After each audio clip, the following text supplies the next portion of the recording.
Hey everyone, I'm Don Saladino. And I'm Zach Ziegler. And we're here on Muscle and Fitness Reps to answer questions, fitness, nutrition, random.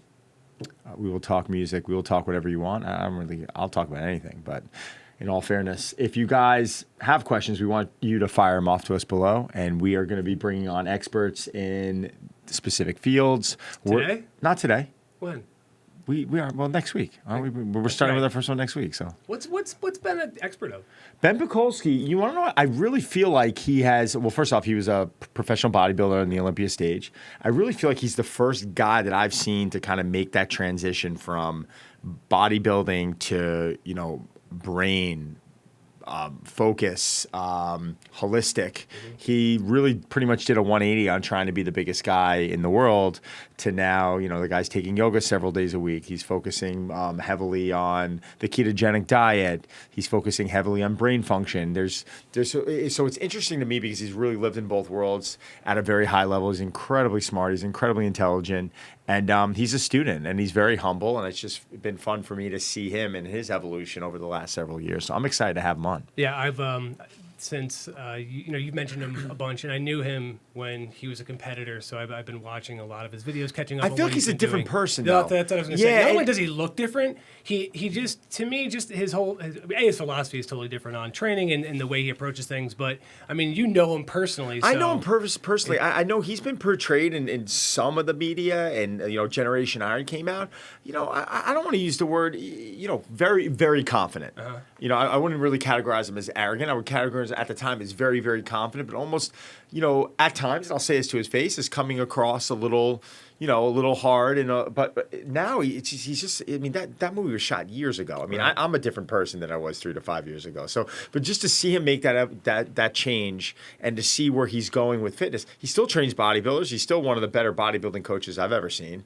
He really dives into the science of hypertrophy and muscle stimulation. But even when he met with me, he's like, I don't do what you do. Like, I'd love to come see how you work. And he came across really humble. I had the privilege of being on his podcast. He came on my podcast. We trained for a day together down in his beautiful gym, MI40 gym in Tampa. And he sent some people up to come see me who's traveling to New York, and they were fantastic. So I really have nothing but great things to say about him. Yeah, he seems really interesting when I'm seeing what he's saying in his videos and things like that. I'm looking forward to speaking with him and seeing. I have a lot of questions for him. And I do think a lot of what he has to say about being an enhanced athlete when he was a bodybuilder to that transition to now.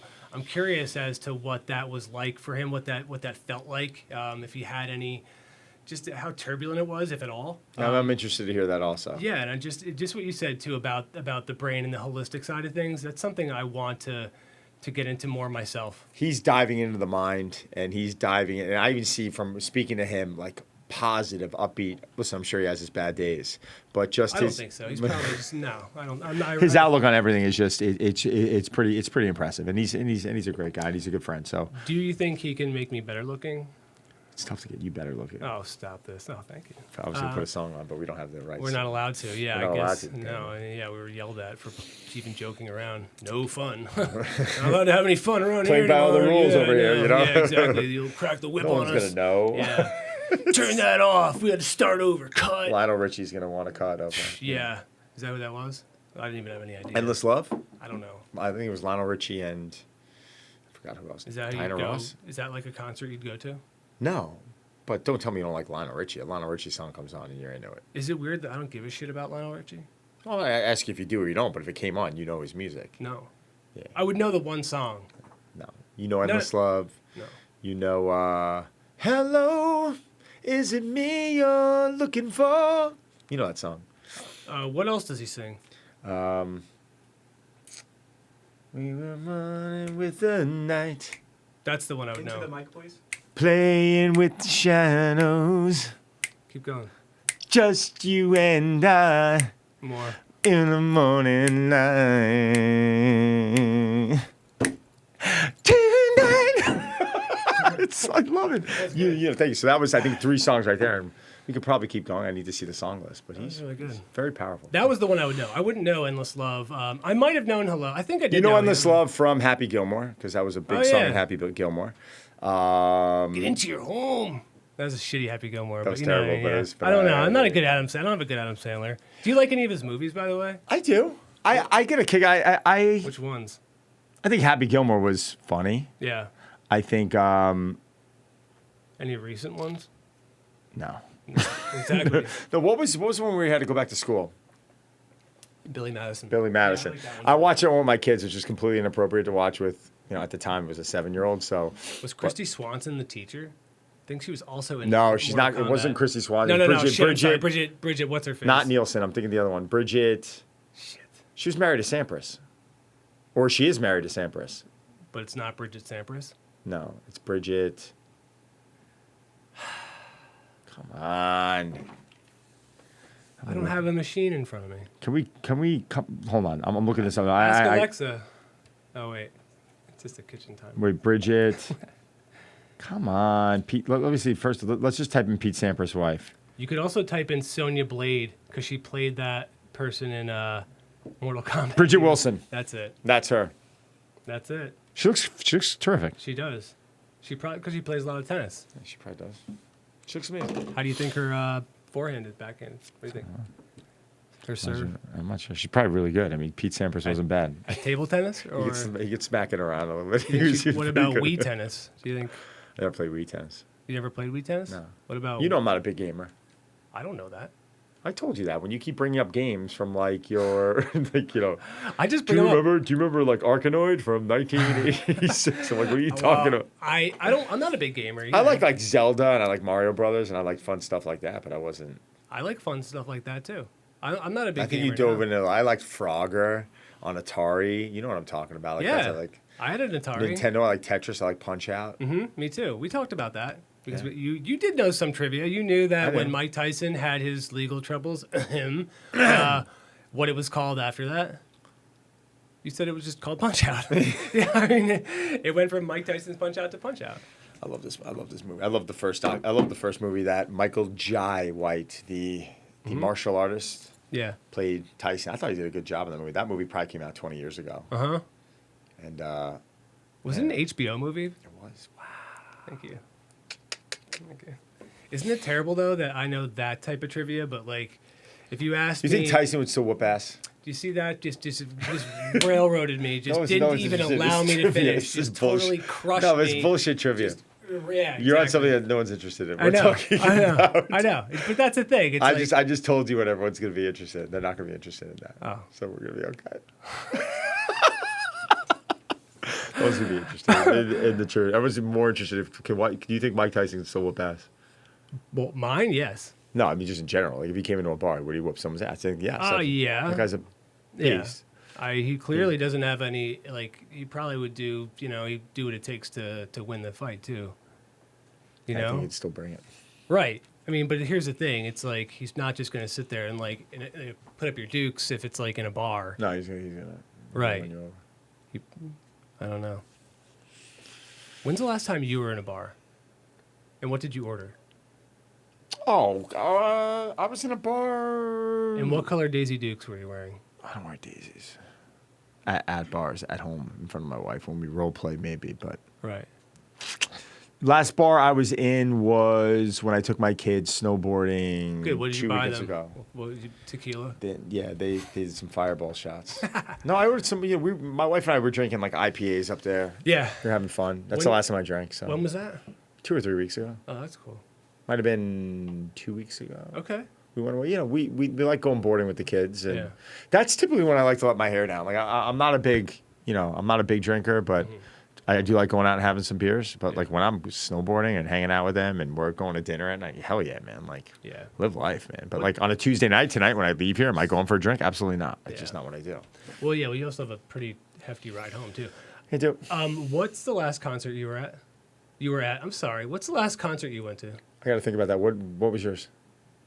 I don't know. So why are you expecting me to be so I quick? don't You don't know. even know. I have no idea. Last concert I was No, I'm just at kidding. I do know. I was. just Oh have to- wait. Oh, I was at Fish, Yes, you were at Fish. and I'm going to Less Than Jake, which is like some kind of ska band from the '90s. I'm going on a cruise around New York in April. I went to Slash. Yeah. That was the last concert I was at. Is his hair still really long? Yeah. And I'm going the next concert. I got some concerts booked already. I'm going to Megadeth and Ozzy Osbourne. They're playing together. So we basically listen to the same type of music. Exactly. Fish, Megadeth, Ozzy, and then I'm going to Whitesnake. All right. You see, I listen to different stuff than you. I listen to everything, but yeah. I'm a rock metal, like, yeah. I do listen to probably a little bit more of an eclectic taste than you. Like it I seems don't know like about that. No. No. No. I really listen to a wide range. I listen to country. Yeah, I listen to Phil Collins. I listen to Billy Joel. I like Phil Collins. I listen to Lionel Richie. We just had Lionel Richie on. I could sing Lionel Richie. Come on, I gotta. I don't know if I like Phil Collins now that I think about it. I love Phil Collins. I don't know. I don't think I care.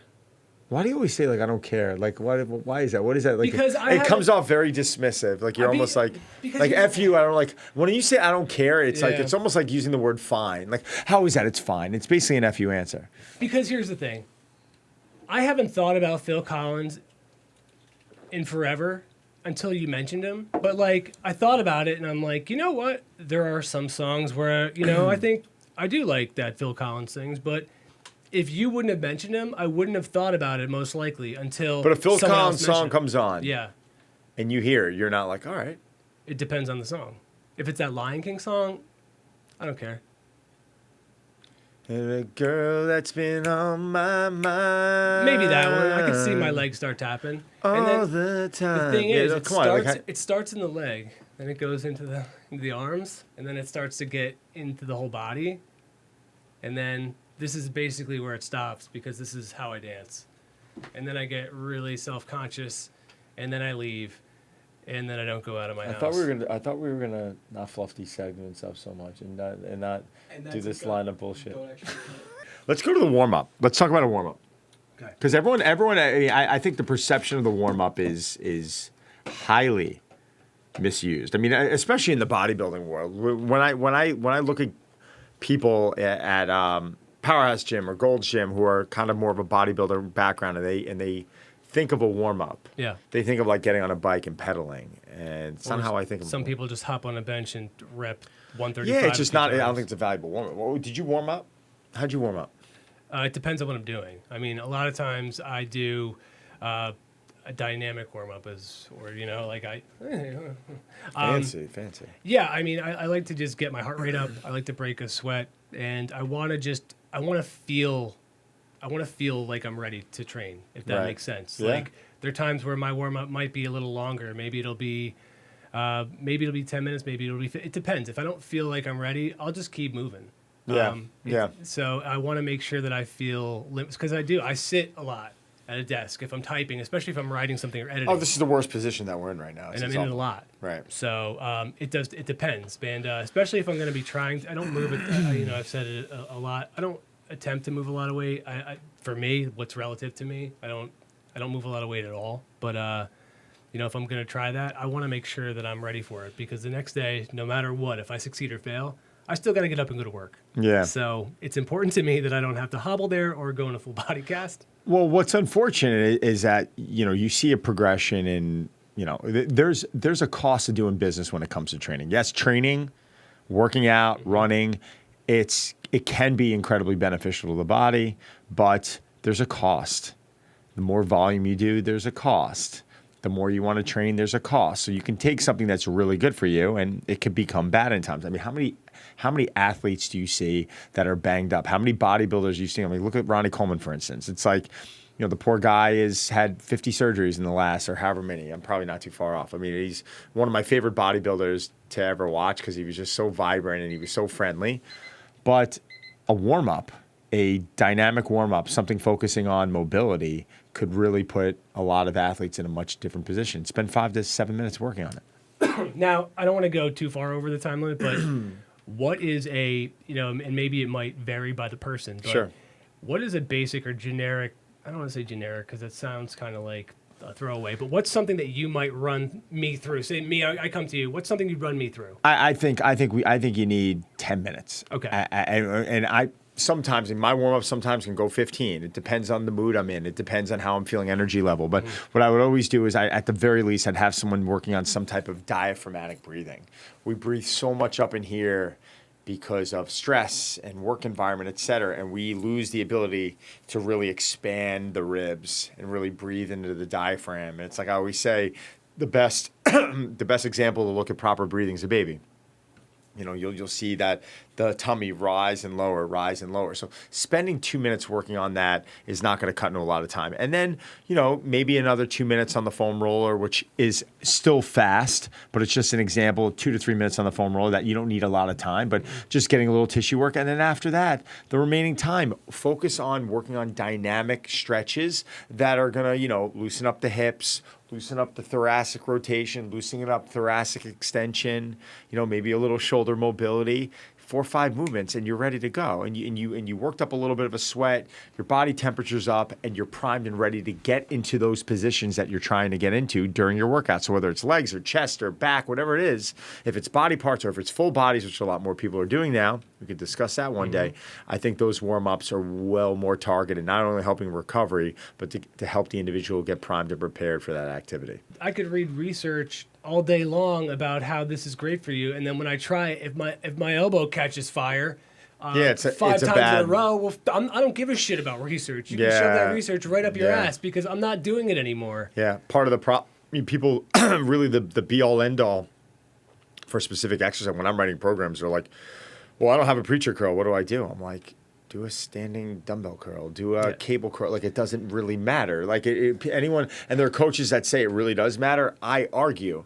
I'm like, well, wait a second. You're trying to, like, you hear this all the time. I know this is off topic a little bit, but just hit me. Yeah, let's go. I hear all the time people talking about, well, the preacher curl is going to really hit the peak of the bicep. Right. I'm arguing that. I don't know. I've been in the business 20 years. I've read plenty of research. I've read stuff on PubMed. I've read stuff on well-respected strength coaches, coaches that specialize in hypertrophy. I don't know if, you know, a preacher curl is really going to help develop. My guess is no. My assumption is no. Like, all right, well, you got the peak of your bicep stronger or bigger.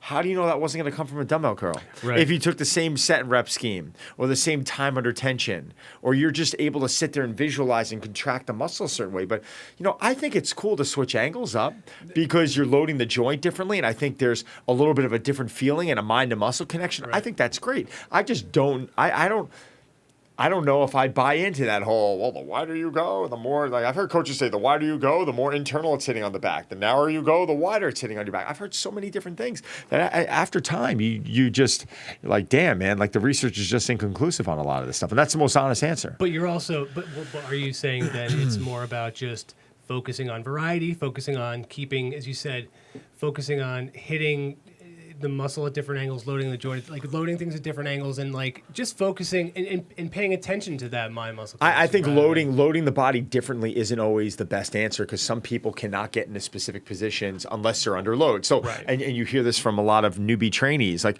oh, I can't do a bodyweight squat, but when I have weight on my back, I can get in a position way better. I'm like, whoa, then you shouldn't be doing a bodyweight squat. You can't handle that under load. So I think it all depends on the circumstances. I think it all depends on the trainee. I think it depends on, you know, what's floating their boat. If they're enjoying it or if they have a lot of success from doing a lean away side lateral raise, then that's fantastic. If they don't, then, you know, then if they need variety, give them more variety. I think it really just depends on the person.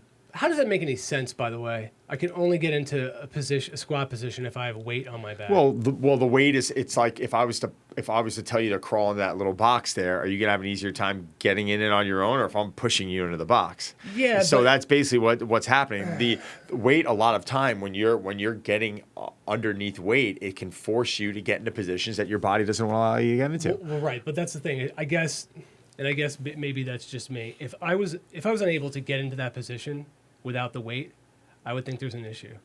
You know what I mean? Like, I would say a lot of people don't. When I remember when I started squatting when I was a lot younger, when I was, 17 years old, I remember at times putting a bar on my back and struggling to get in a position and just assume. And then in time, I learned about hip mobility. I learned about T-spine mobility. I learned about the ability to dorsiflex the ankle and how important that is when you're squatting. And I started working on cleaning up these areas. And out of nowhere, I felt myself being able to get into positions more. When you first started training, what were some of the mistakes that, you look back on now and like that you wouldn't have necessarily known to fix, but that, that still stick out to you? I think it was more of how I was training for what I was trying to accomplish. So I think a lot, like I was doing when I was really young, I was doing a lot of bodybuilding training thinking it was going to help my baseball. It did help my baseball to an extent. I mean, naturally, you have more muscle, you have more body armor, you're stronger. But I think there were some things I was doing that was, probably draining my energy levels, and it was forcing me to move a little bit slower on the field than I needed to. At the time, I thought I was playing great and doing well. But now looking back on it, you're like, wow, like I was training, 8s or 10s or going as heavy as possible and going to failure and training a muscle group a week when like, wow, why was I doing that on the day of a game? It doesn't make any sense. So I think it was more that stuff. I think the initial lifts I think the lifts that I was doing, they're all great lifts. I still do them. The bench, the squat, the deadlift, the military press. I got way more into a kettlebell later on. I remember I didn't want to train arms when I was 17 because I thought it was going to affect my arm speed. So I wasn't even training arms. And I think that's BS also. But would it just be how you trained your arms? Yeah. I think a little bit of arm. I mean, people talk about arm training as not being a functional, like all these functional purists. Well, arms, training arms, it's not functional training. I sat with Dr. Andrew Ospina and he goes, well, tell that to a mom the next time that she pulls her baby out of her crib. Like, you got to have strong arms. So, like, I think almost everything can be functional to an extent. I mean, there is going to be some carryover of strength. If you're doing a bench press and your back stabilized, like, fine, is it the best thing for an athlete to be doing? I argue it is, but is it going to completely ruin the athlete? I think it can ruin the athlete if you approach the athlete with the wrong amount of volume and the wrong what's the word I'm looking for? Stimulus. If you're beating the living crap out of them, yes. With athletes, I like to take a minimalistic approach. How little can you give them to accomplish their goal? Wow, that was perfect timing. Do you know when to use stimuli? Stimuli is in like me talking? No, like use stimulus. Do you know when to use stimuli? No, I don't. Me neither. That's interesting. Should I use the word stimuli? That's what Probably I was not. I don't know. What would you have changed? I'm curious to hear what you would have changed.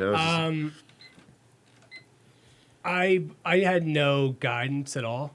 So when I went to, I just, again, there was no internet. So I had magazines. So I would just follow people.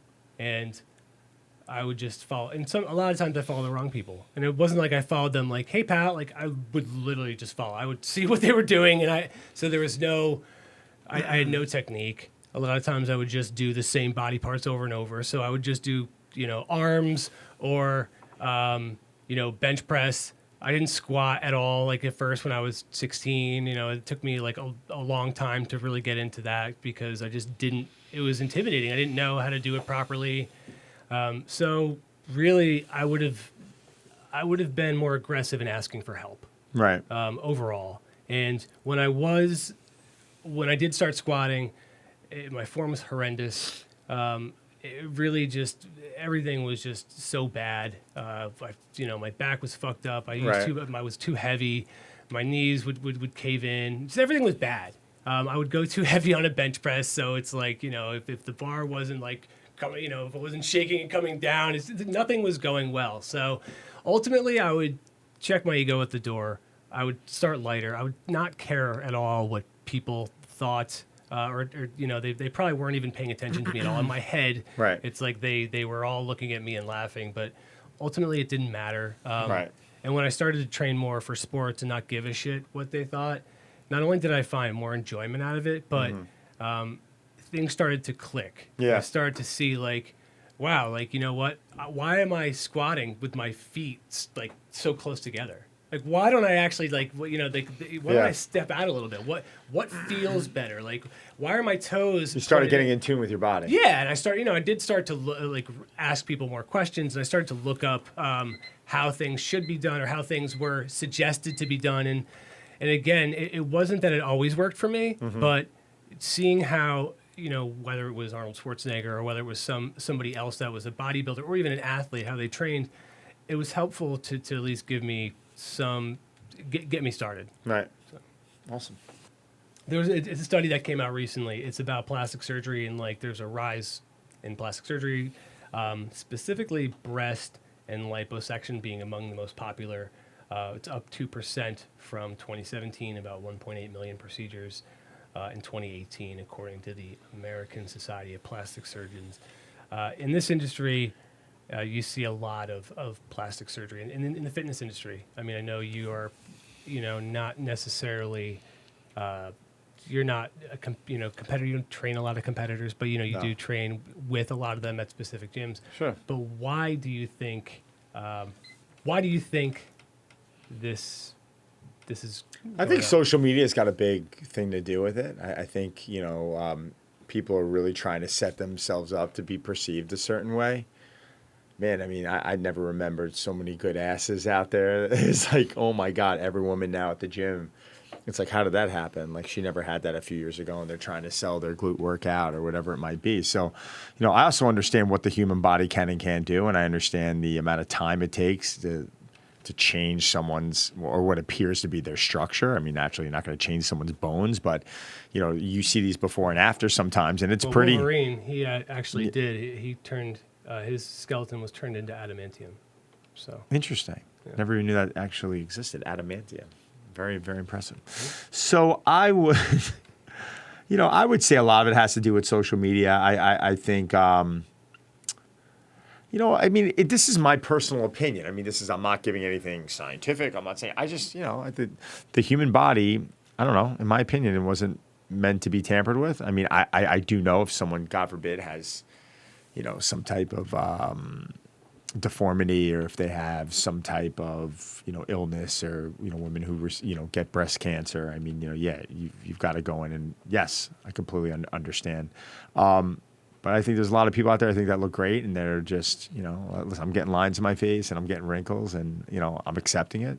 It is what it is. I mean, it's a very touchy subject, but, to each his own. I think everyone's got the right to do what they want to do. It's just nothing upsets me more than when someone kind of overstays their welcome with that sort of thing, and they just go in for too much of it, and you're like, oh, man, and it's just like you can't turn back. So that's what kind of scares me.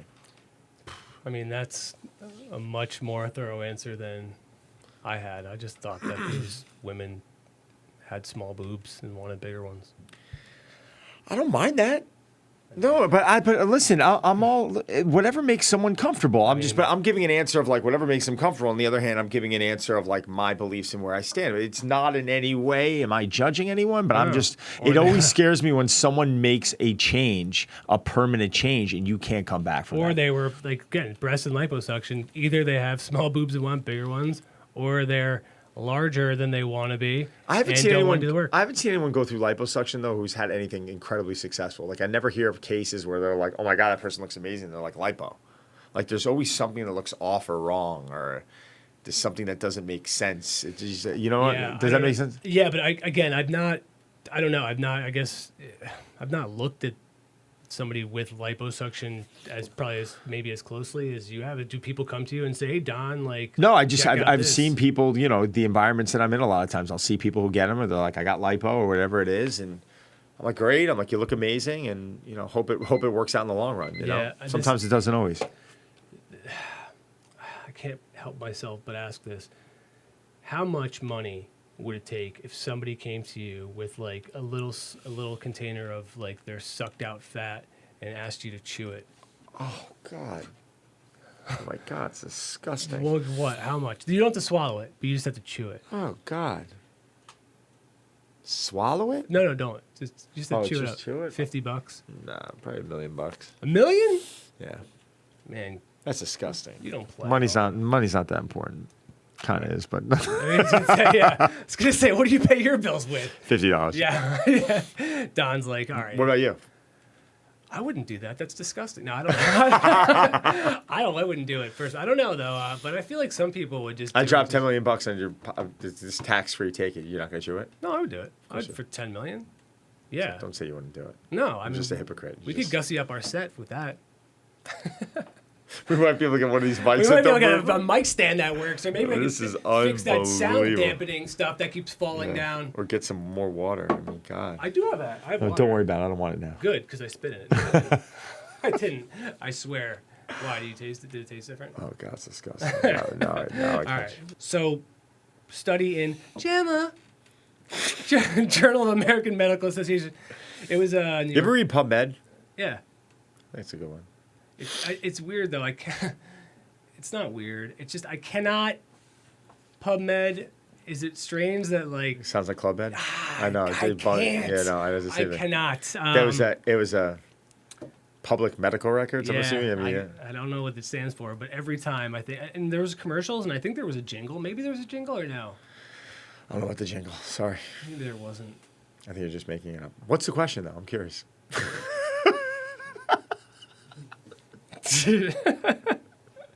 All right. Anyway, Oh my God.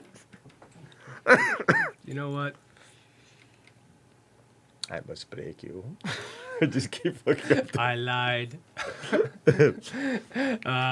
Where's Buzz?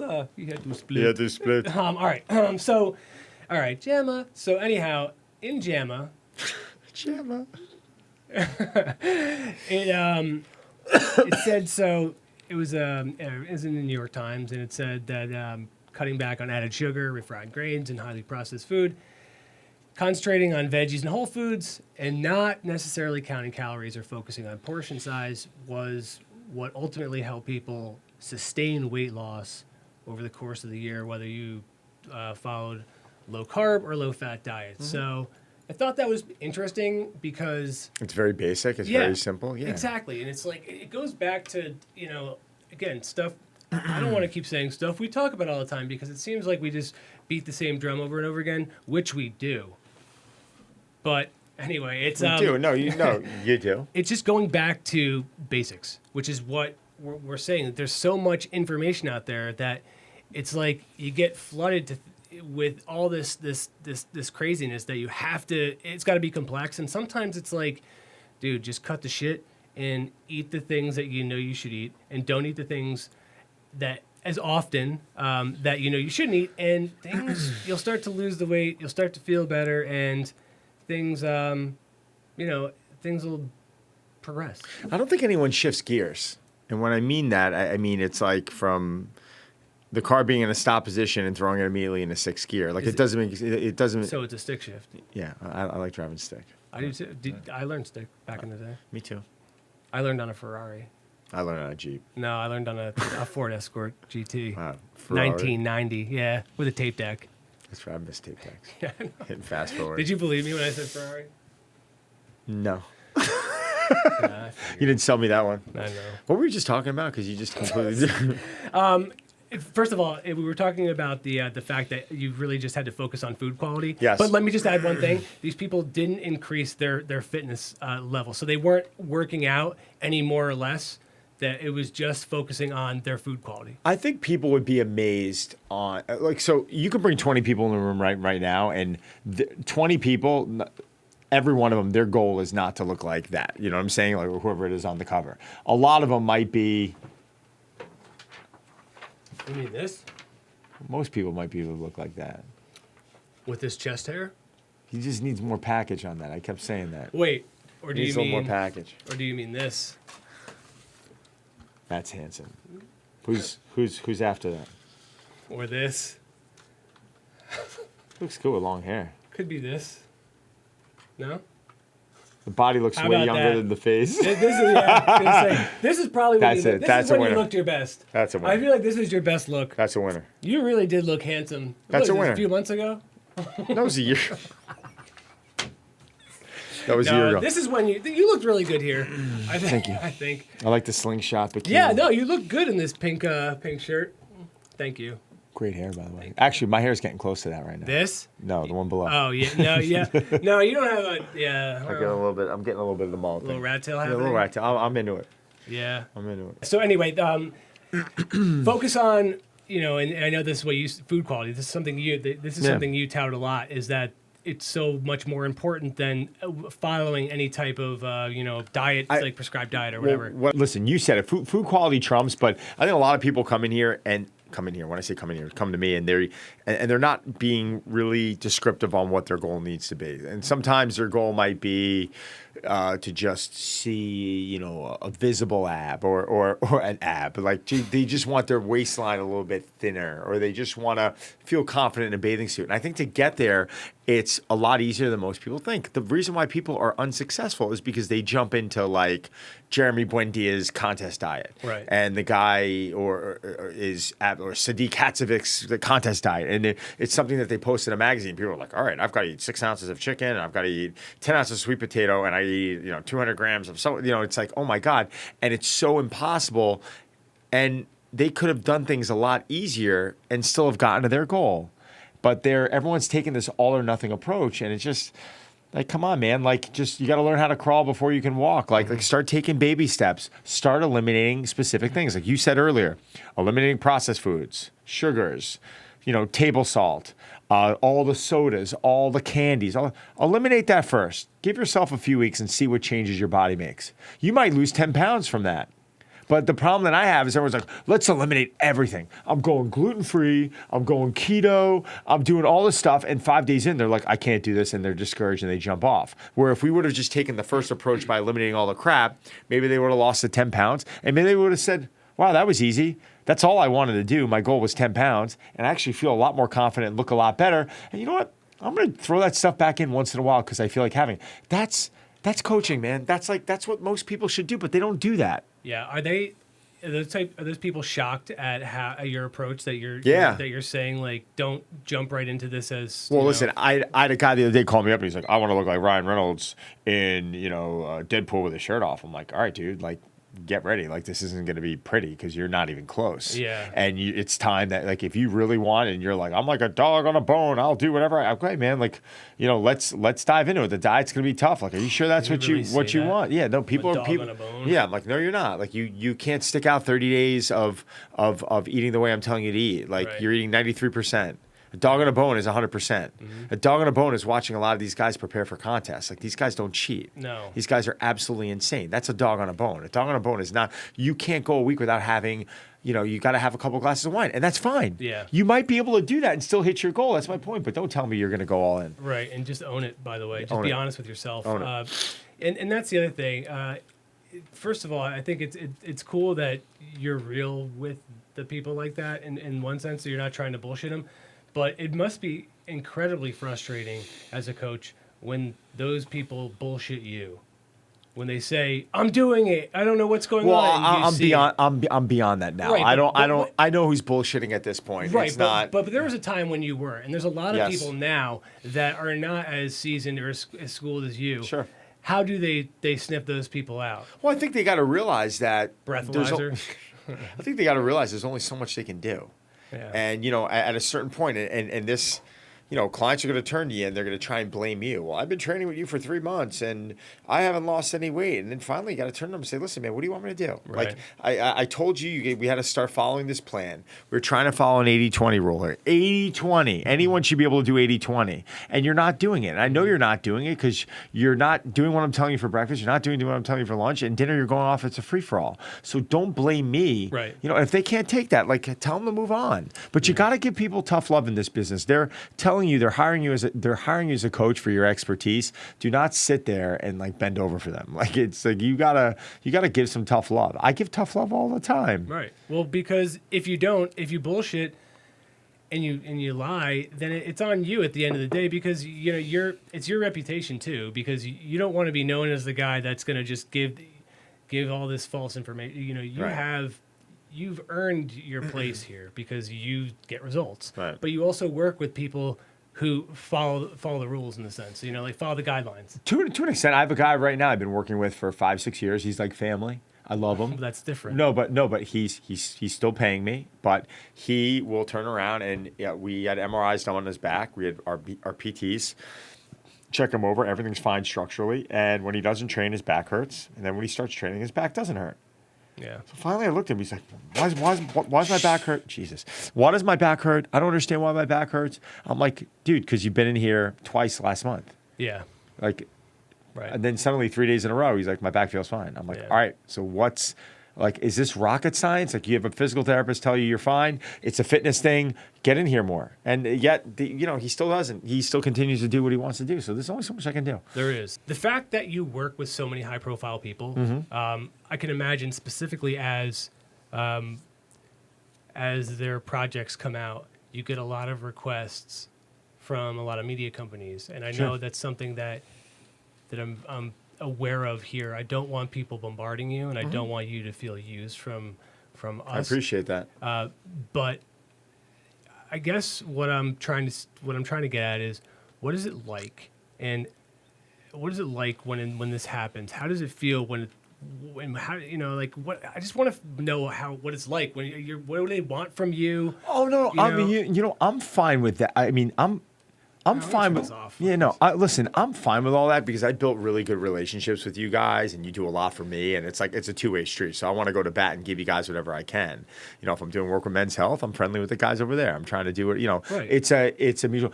What kind of bums you out is sometimes some of the media companies, not to mention names, they'll have like a little 22-year-old intern call you up, and they're asking questions, and they're like, we're gonna. I've had companies turn around, and they've come in and they've done full day shoots at my club, and they've spelled my club's name wrong down the spine. Like that was we're going to give you guys good exposure, and then down the spine, it's listed Drive Clubs, and that feels you feel taken advantage of there. That's what bums you out, or an editor calling you up and asking you to write a program. And then they even giving you a post to say thank you, and then seeing that they worked with another trader, like stuff like that. Like I'll be honest with you, stuff like that. It bites. Yeah. But I think in time, fortunately, you start looking at who you want to work with, and when those people call you up and they ask to do an interview with them, you give them the interview, but. Are you going the extra mile for them? Absolutely not. Like, do I go the extra mile for you? Absolutely, and I always will because we have a good relationship. We built a good thing, but that's also that we're friends, and that's a business relationship. A lot of these people, a lot of these publications, they don't really think long term like that stuff. There's so much turnover in there that they never really build a relationship. But it's not. I'm not knocking everyone. There's some people I work with are fantastic, but some of them, sometimes they definitely get a little abusive, and I don't think they intend to, but it's just how it pans out. And that's it. Because I know you do a lot of work, and I know you do a lot of work with Men's Health, and I know you do definitely do a lot of work with us. But I've mentioned it to the staff numerous times. Like, I don't want you just to call him up every time you have some question about. Oh, but I don't mind that because you know what? Because you guys have always taken care of me. I do. You guys have always taken care of me. I do. And I appreciate it. But if they're calling me up and they want to interview me for an article or do whatever, I am always into that because that helps me also. But that's also different. But there's certain things where, I guess there's certain things I don't, because again, I just there's certain people that if they get in touch with me, I tell you about it because if they met me through you, I want you to know about it. I appreciate that. So, the tables are turned. Hands up. I guess it's just it's important to me that that thank you. That it's a reciprocal thing, as you said. Thank you. But I guess what I'm trying to get at is how does it, those things, what is it that people try to do to ultimately, what's the worst, most egregious example of somebody trying to really, needle you for something that you remember? I remember one time one of the magazines came in and What was the project? Do you remember? What was the movie or the person? Was it? No, they didn't. It wasn't even anything with me. Okay. So it wasn't even like I was benefiting from it. I got a call from a fitness guy. This had to be 6-7 years ago, and he said, Don, I'm working with this magazine, and they need a gym, and we want to use your gym, and it's going to be great exposure for you guys. And I said, listen, man, I've been down this road a lot. I'll do it because I'm doing a favor for you. But no, it's going to be great exposure for you. They're going to list, your business, and they're going to showcase everything. It was great. And they tied my club up for 3 days.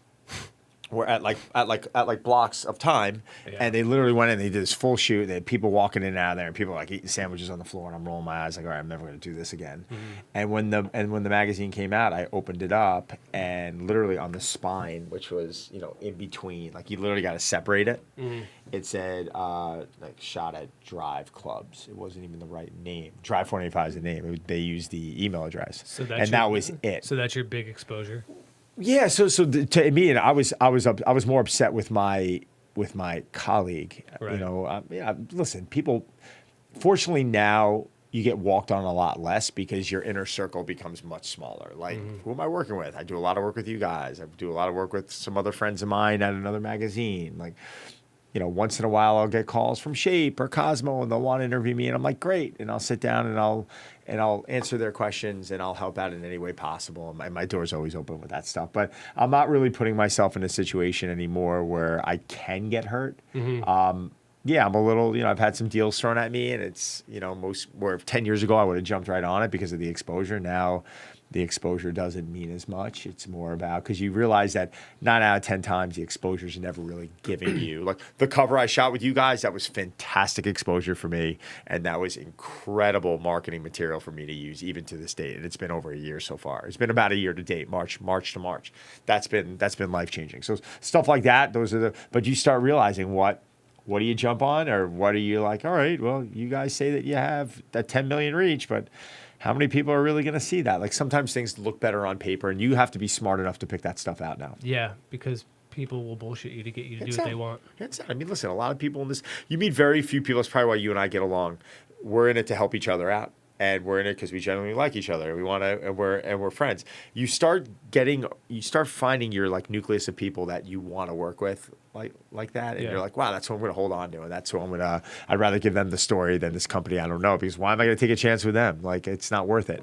So no, there's very few people in this industry who I feel comfortable going to for advice. Obviously, you're one of them. I appreciate it. Back at you too. Yeah. I mean, you're not just one of you're probably the go-to person. Thank you. For me. I love that. Thank you. I don't really like to get into conversation with people about like a lot of the dealings of what I have to go through, like with just trying to get things off the ground. And I do have a lot of projects going at once, and so I know that we've been trying to get a lot. This thing took forever to get off the ground. I mean, years. We talked about this. Hands down. We talked about this when Sean was alive. Yes. Yeah. And, it's, God rest his soul. But, and that's another thing, too. You got to, like, what are you getting involved in this for? Like, if I was sitting there counting hours and I was like, oh, this is costing me time. Like, no. Like, you got to understand in this business that things take time. That things take years. Yeah. And you got to be in it for the right reasons. Am I in it because I want us to, land a marketing deal? Like, if that happens, great. But we enjoy the conversation. We're helping people out. And we're having fun while doing it. So it's 2 hours out of my day every week. 2.5 hours out of my day every week. Hopefully it's more one day. But you got to look at it that way. You can't look at it. You can't be sitting there with a stopwatch going, oh my God, we're just getting content out now and it's been 4 months already. I'm nonstop. Like, no, then you're in the wrong business, man. You got to be in it for the right reasons. We have a huge audience of like 4. It's terrific. That's good. That force. That's a strong 4. But, ultimately, what is it that you want out of this industry? What is it that you want out of your career? Wow. Where are you trying to go? You know what? I think I don't even know how to answer that question. I think I'm just having a good time. I think I love, my gym has always been my dream. Like I got a great club. But isn't it an anchor at this point? Yeah. No. It's like the trunk to everything else. Like I shoot content out of there. The celebs come in there. It's my stomping ground. I can have video shoots. I can showcase things. I can have events. But what I'm saying is it just this ball of stress? Do you want to keep it? Like, do you want to be as involved as you're in right now? I think I want to get to a point where I can come in and focus less on, and I've been doing this. When I started training, I was training 40 to 61 hour sessions a week. Now I'm doing 10 to 15. Okay. And lately it's been a little bit more, maybe closer to 20, which is a little too much for me. But what do I enjoy doing? I enjoy doing this. I enjoy going down to Florida and shooting content with Rory McIlroy, which is what I did 2 weeks ago. I love creating content. I love dealing with people. I love overseeing projects. And when a celebrity has to get ready for a role, or an athlete comes in and needs a whole team of people, I love assembling that. Would I like to get rid of the 4 a.m. wake up 2 to 3 days a week? The person I go see, I love. So it works out great. But yeah, I'd like to get a little bit more. I'd like to sleep to a normal hour of 6:30 and maybe roll into work at 8:30. And to me, that's great. And commute to the city maybe 3 days a week instead of 4. Like, there's little things I change, but they wouldn't be big things. I could change those things now if I wanted to. Sometimes it's just tough to let go. Do you have you ever secretly hoped that one of your clients have said, "Hey Don, I want you to be in this movie, or I have a role for you"? No, actually, but it did happen. I don't believe that. It did happen. It did happen. So Sebastian Stan, it was like 3 seconds. Was in this movie shot in Atlanta, and they had me in as like his trainer. It was like a goof scene. It was a How total. did you possibly play that role? And I just sat there while he was on this ridiculous looking apparatus. It was fun. No, I'm not an actor. I'm a fitness person. Like what I love to do TV. Would I love to like maybe have my own show one day? Would I love to do that? MC something? Like I love that stuff. That's just for me. That's just fun. But what would the title of your show be? God, I don't know. No The idea. biggest winner? The biggest wiener? No, it wouldn't be the biggest wiener. Would be perfect. I don't know. Maybe it's I don't know. Like Well, would it be a game show? Would it be a competition show? No, Would it it'd be kind of like I'd be something like informative but fun, but informative and fun, like almost showcasing different fitness concepts, different gyms, different restaurants, what booze to drink, for people trying to stay in shape. I just think like kind of going around and like all the questions that people who are trying to be fit would have. I don't know what the show would be called, but I think it'd just be cool. Like not everyone wants to be a bodybuilder. Not everyone wants to be optimal. Some people just want to live a long, healthy life and look better naked and feel good about themselves. And in doing that, they still want to drink 3 nights a week. So how do we prepare them for that? Or what classes to take, or showcasing things I like, things I dislike. Like there's so much stuff in the industry. Me to kind of become the mediator and say, listen, this is my example of what I like and what I dislike, and I'm going to help you. I'm going to give you a little bit more education and a little bit more of a thought process in deciding what's best for you. I think that'd be fun. Here's Donnie. What about that? I don't like the name. No? What about Here's Donnie. Yeah. Here's Donnie. What about I don't know, drinking with Don? Drinking with Don. Yeah. Cocktails with Don. Yeah. I'll let you think about it. But I think stuff like that would be cool. I just did. I like doing. Think about it. I just did. That's it. That's it. I No, just I'm not put- sold on it yet. Well, your loss.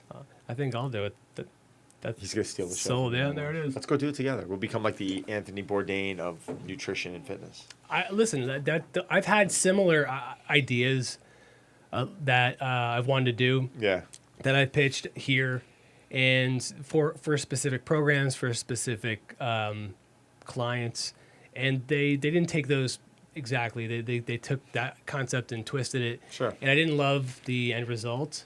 I think they may have, but Sure.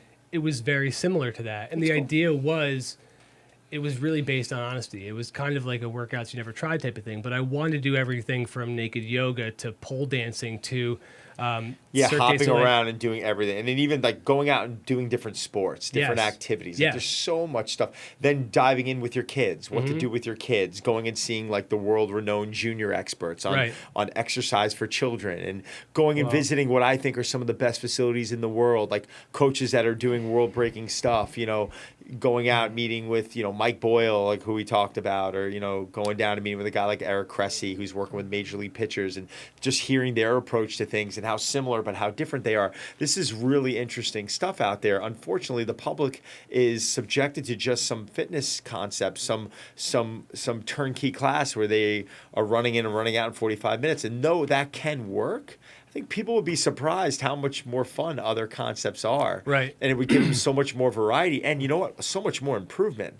I'm telling you right now, one of those coaches or our facility, not 10 out of 10 times, you are going to get in better shape working with us than going into a class. Yeah. Because it's just more individualized. We're taking a screening into account, and we're focusing more on the individual. I'm not saying that means that they're crap. I'm just saying that some people out there don't know that, concepts like us exist. So I just think it's interesting. I didn't think about the kids angle to it because I didn't have kids at the time. Right. I was just focused on myself because I'm all that matters. Of course. I mean, I didn't even know there's other people in this world besides me. Whoa.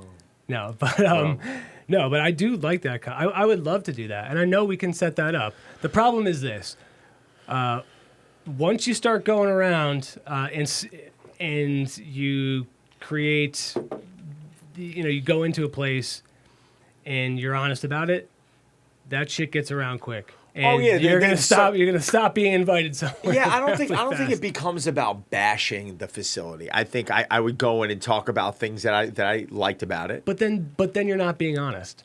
And that's the whole thing. Sometimes it's not that you're going to bash it, but sometimes something doesn't deserve to be praised. Right. Sometimes something sucks. You know, it does. And, you know, it's almost, well, they didn't want us to come in. And if someone does, listen, I learned this a long time ago. I told my team, I said, just trust on your ability and what you do. And this was a line I used to use 10 years ago. You know, we've been open 14 years. So early on, some people would come in and they're like, well, what do you think how should I approach this person? I'm like, the same way. Like, everyone's going to be different, but go in there and just care and take your time and be thoughtful and be patient. That's the opposite of what I thought you'd say. Like, go in there and do not care about them at all. Just don't listen, push them around. Beat the crap out of them. Pick them up. Unfortunately, sometimes that's how people quantify success. They're like, how dead am I? I worked with a group years ago that came in and none of them could move. It was like they wanted to do this group class, and I brought them in. It was like 8 of them, and I'm moving them around. I'm like, this is going to be a mess because they didn't have the right to walk. I mean, they were literally like in pain if they do this, but I put them through a safe, effective workout. I could tell at the end that they were like, this isn't that hard type of thing. So the last 10 minutes, I got them on the VersaClimber, which they all can do, and I absolutely stepped on their head. And to the point where they were literally laying on the ground after, like, this is the best workout I've ever had in my life. And I'm like, it was a 10-minute workout. Yeah, you weren't thinking that 11 minutes ago. Right. You know what I'm saying? And that first 30 minutes was the best stuff I could have delivered to you. But if I was going to cut the workout short there, they would have rated me like, oh, it was too easy. And it's too easy. You can't touch your kneecaps with your hands. Like you're telling me it's too easy. You know, and the funny part is probably that the first portion was some of the most beneficial for them. Hands down, but you got to figure out how to give them what they want. And the entire time I was confident, but I could just see at the end, I was like, all right, it's time now. I got through what I needed to get through, and let's go. And the other classes I go in, and people are like, oh, but that's customer service, right? You got to you got to walk that line of giving the customer what they want, but also being safe, but also, trying to figure out how they can do something if they can't move. It's a juggling act. Man, that's tough. I don't know how you do it, but I guess it doesn't hurt to be so handsome. I like your beard. Well done.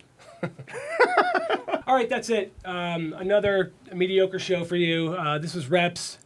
Email us at reps@muscleandfitness.com. Is that right? You got it. Got it. Reps@muscleandfitness.com. You can also leave a message on YouTube. Somebody, I think, monitors it. Can also hit Don at Don Saladino on Instagram. Awesome. He's on it all the time. He doesn't even pay attention to his kids. He watches just his phone all the time. Zach's home phone number is 203-555-7324. You can call him anytime after 9 because the baby will be asleep. Yes. And he will definitely get back to you with a smile on his right face. Away. Really, thanks for watching. We're really appreciative. We love you. This is great. So much. This is great, guys. Thanks again.